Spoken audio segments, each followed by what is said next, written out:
In today's tutorial, I'm going to show you how to align text either left or right in Microsoft PowerPoint. So this should hopefully be a pretty straightforward process, guys. And without further ado, let's go ahead and jump straight into it.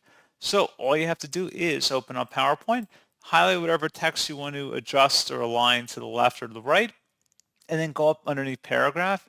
If you want to align to the right, you can tap this icon that says Control R when you hover over it. So that's a keyboard shortcut for that. On the left side, you can select the first icon, which would align to the left, which will be the Control and L key combination. And that's pretty much it. So as always, thank you guys for watching this brief tutorial. I do hope I was able to help you out, and I do look forward to catching you all in the next tutorial. Goodbye.